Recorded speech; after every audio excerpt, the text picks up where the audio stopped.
반갑습니다. 김영윤 TV입니다. 여의도 24시 박희석 기자님과 함께하는 총선 총력 분석 시간입니다. 재밌습니다. 예, 감사합니다. 요즘에 그 지인분들께 전화를 좀 많이 받아요. 네. 그분 누구냐고. 예. 항의 전화를 받으셨나요? 아니요. 제가 그 댓글을 보니까 네. 약간 항의성, 왜 저런 사람하고 방송을 하느냐 이런 글들을 제가 봤습니다. 그 한두 분이고요. 예. 나머지 우리 구독자님께서는 정말 정성으로 댓글 달아주셔서 제가 그 댓글 일일이 보면서 힘도 내는데요. 이제 케미가 조금 더 맞아가고 있다. 약간 김영윤도 말이 좀 빨라지면서 재밌게 이렇게 맞아가고 있다라고 얘기해서 발전된 모습 보여드릴 수 있어서 제가 또 너무 기쁘기도 하고요. 네. 저에게 또 약간 활력이 되기도 하고 그 똑같은 판을 분석을 하는데 확실하게 기자의 눈으로 바라보는 쪽이 조금 더 예민하더라고요. 예리하고. 그래서 그런 부분들을 제가 조금 그런 시각으로도 바라볼 필요가 있구나 해서 제가 조금 더 배우기도 하는데요. 오늘 내용은요. 그 지금 총선판에서 가장 중앙이 아니라 서울이 아니라 경기 지역인데도 국민들의 온갖 관심을 다 받고 있는 이 인천 계양에 대한 이야기를 해보도록 하겠습니다. 네. 후보가 두 사람이죠. 원희룡 메이저급입니다. 이재명 메이저 범죄자입니다.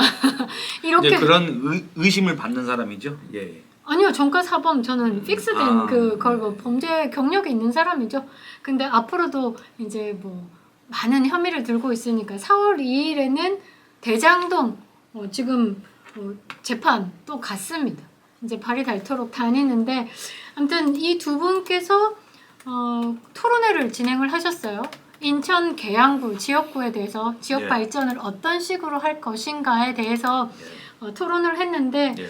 그동안에 경제 대통령을 프레임으로 잡고 있으면서 굉장히 뭔가 잘한다. 토론도 굉장히 잘한다. 라고 이야기를 했지만 진짜 까보면 네. 그 공갈빵 수준이다. 토론 보면 진짜 말 못해요. 그러니까 이게 그 이준석 지지자들이 착각하는 게 이준석이가 말을 잘한다. 그러더라고요. 착각을 합니다. 왜냐? 이준석이가 말을 좀 빨리 합니다. 그리고 아무 말이나 그냥 합니다. 아니 그 질문 내용과 상관없는 내용이어도 그렇더라고요. 아무 말이나 하고 삼국지 얘기하고 대도 않는 비유해대고 이러면 듣는 사람을 하면 정신이 혼미해지는 그렇게 해가지고 이준석이가 그냥 말은 잘하나 보다 이렇게 느끼게 하는 그런 전략을 쓰는 것 같은데 여러분들 이재명도 마찬가지입니다. 어떤 사람들은 이재명이가 사이다다 이렇게 얘기를 하는데 여러분들 이재명과 그동안에 토론을 붙었던 사람들 한번 떠올려 보시기 바랍니다. 누구하고 토론을 했습니까? 문재인 이런 사람하고 토론을 했습니다. 여러분들 문재인에 대한 그런 호불호를 떠나서 문재인이 말을 잘합니까? 그 사람이? 말을 못하지 않습니까? 더불어민주당 지지층도 문재인이가 말을 못한다고 인정을 합니다. 고구마라고 자기도 스스로 고구마라고 하지 않습니까? 근데 이재명이 그런 사람들 옆에 있었기 때문에 말을 잘하는 것뿐. 여러분들 당장 지난 대선 때 토론 보시기 바랍니다. 이재명이가 말 잘했습니까 그때? 그러니까요. 안철수 의원하고 붙었을 때 정말 김남국의 이모만큼 타격 주는 멘트가 나왔죠. 뭐였습니까? 기축통화. 그러니까 그거는 이제 뭐라 해야 될까? 이 사실관계를 잘 모르는 거고 한마디로 뭐랄까 일반 상식이 좀 부족한 거 아니냐 이런 경제에 식으로. 대해서는 거의 상식이 부족하다 바닥을 보인 발언이고요. 다른 것도 비슷한 평가를 받을 수도 있다.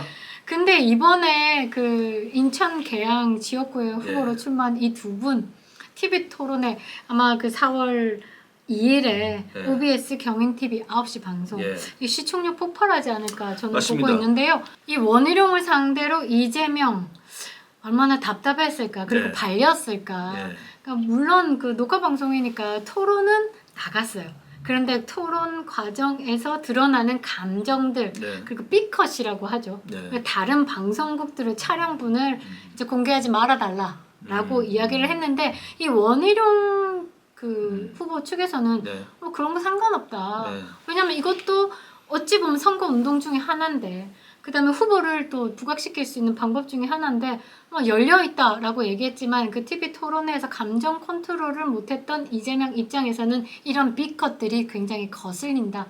그래서 방송 내보내지 말아달라라고 이야기를 한 부분이 또 이슈를 탔습니다. 이것 때문에 9시에 경인방송 경인TV에서 9시 하는 이 토론회가 폭발적인 시청률을 통과하지 않을까. 그러니까 이번 총선에서 국내임 지지율이 이렇게 좀 떨어지고 그 지지층의 지금 마음이 좀 심란해져서 네. 잠깐 잊고 있었던 게 여러분들 이 국내임 아마 그런 생각도 하실 겁니다. 국내임이 이번 총선에서 의석을 몇 석 잃는다고 하더라도 이재명이만 떨어뜨릴 수 있다면 라고 생각하시는 분들이 꽤 있을 겁니다. 그럼요. 그렇지 않습니까?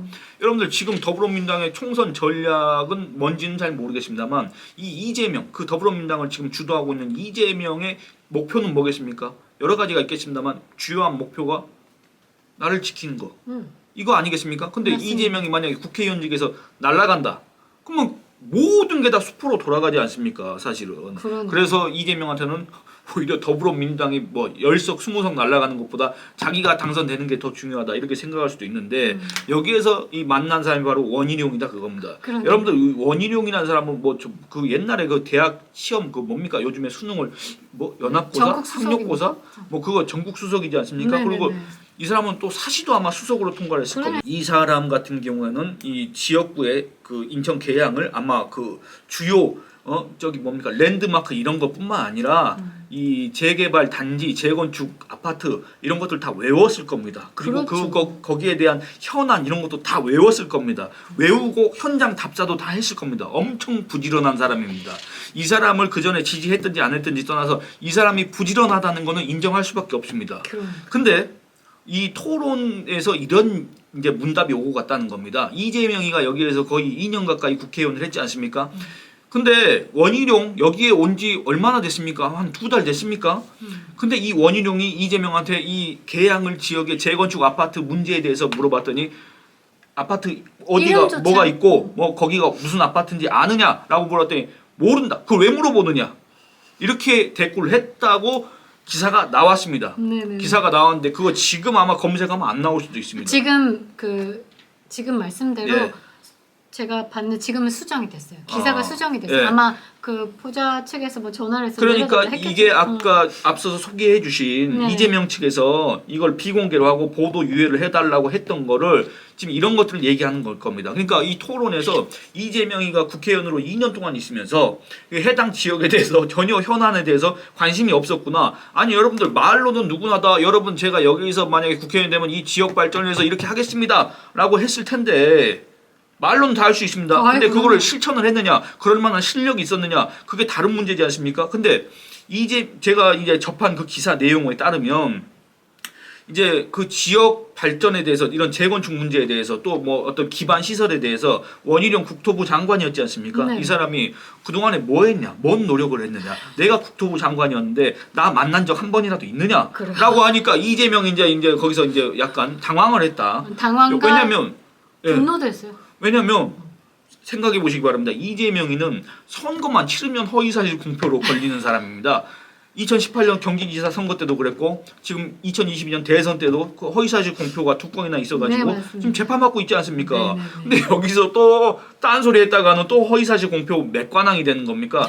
그래서 이재명이 아마 당황을 했을 겁니다. 아니 왜냐면 지금 자기 앞에 앉아있는 사람이 국토부 장관인데 이 지역 내 기반 시설을 만들려고 한다면 또 이런 뭐 여러 가지 도시 개발 문제를 해결하려고 한다면 국토부 장관한테 부탁을 해야 됩니다. 사실은 그러니까요. 협의를 해야 됩니다. 그러니까요. 근데 원희룡은 너 만난 적 없는데 얘기하니까 이게 어떻게 되는 겁니까? 그랬더니 뭐 이재명이가 뭐 누구를 통해서 뭐 어떻게 했다 이런 식으로 얘기했다고 하는데 이것도 이 원희룡 측에서는 잘하면 이것도 허위사실 공표로 그렇죠. 걸 수도 있다. 이제 이런 취지로 얘기를 했습니다. 그러니까 여러분들 지난 2년 동안 이 해당 지역의 국회의원으로서 해당 그 낙후 지역을 발전시키겠다고 했던 그 이재명이 사실은 국토부 장관을 만난 적이 없다. 원희룡 주장에 따르면 이게 뭔 말입니까? 이 노력을 제대로 했다 안 했다 이렇게 평가를 할 수 있지 않습니까? 그럼 어느 쪽에 속하겠습니까? 그리고 또 하나가 뭐가 있냐면 이재명이 그런 식으로 또 얘기를 했다고 합니다. 내가 힘이 없어서 그렇다. 그러니까요. 여러분들 이재명이 힘이 없다고 한다면 대한민국에서 힘이 있는 사람이 과연 누구겠습니까? 그냥 뭐 없다라고 봐야죠. 이 정도를 이야기를 하는데. 범야권을 주도하는 사실상 좌지우지하는 그 이재명, 그 180석을 좌지우지하는 그 이재명이 힘이 없다고 한다면 대한민국에 누가 힘이 있습니까? 그러니까요. 예. 지금 그래서 이제 쉽게 얘기하면 원희룡이 도전자 역할로 하면서 네. 진짜 지역구에 이제 전세 계약까지도 하고 지역구에서 밤낮 주야로 코박고 네. 댕기면서 진짜 거기서 이야기를 하면 왔던 데를 또 가고 인사를 드리는데 처음에 할머니가 오지 말라고 했대요. 그런데 이튿날 가서 좋았습니다 하고 좋았습니다고 하니까 이제는 문을 열고 반겨준다고 얘기하더라고요.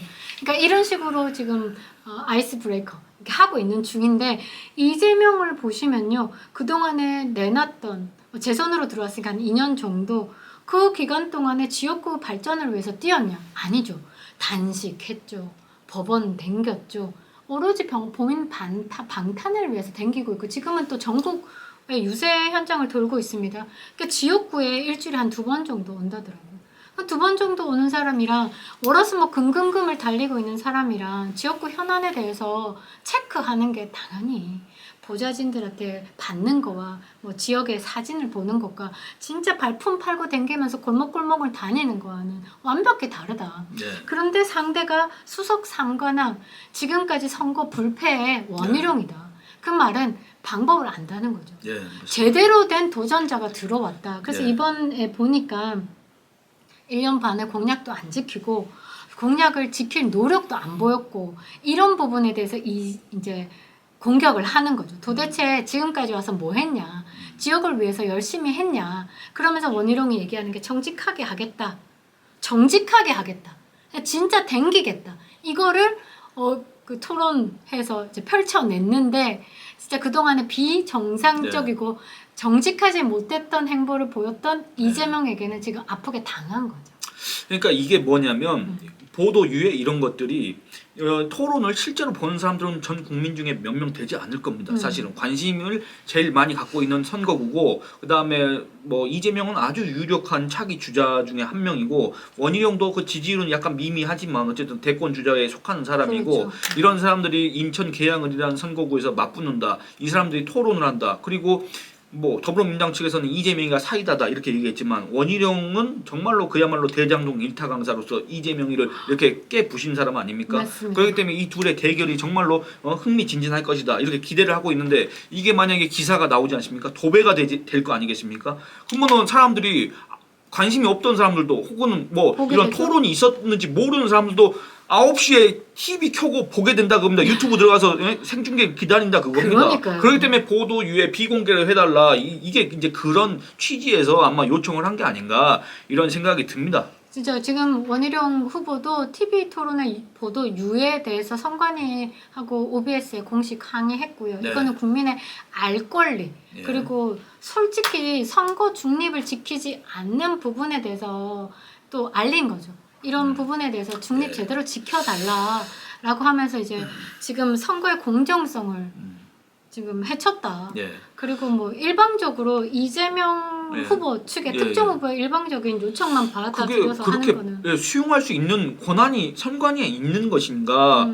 특정 후보 측에서 그런 요청을 했다고 해서 이런 어떤 협의 과정 없이 그러니까. 상대방과 그런 거 없이 선관위가 단독으로 이렇게 결정할 수 있는 것인가? 그건 한번 법적으로 따져볼 필요도 있을 것 같습니다. 근데 중앙선관위가 모든 분들이 걱정하시는 부분이 이렇게 편파적인 결정을 내리는 선관위 지난 네. 대선 때 봤죠. 네. 어떤 문구를 가지고 하나를 가지고 지난 대선 때 내로남불 쓰면 안 된다. 왜냐하면 어떤 당인지 아니까. 그러니까. 이런 얘기를 합니다. 그리고 내로남불 쓰면 안 돼 몇 가지를 제안한 게 있어요. 예. 근데 그거를 선관위가 제안했다는 것 자체가 예. 잘못된 건데 또 국민의힘 측에서도 또 예.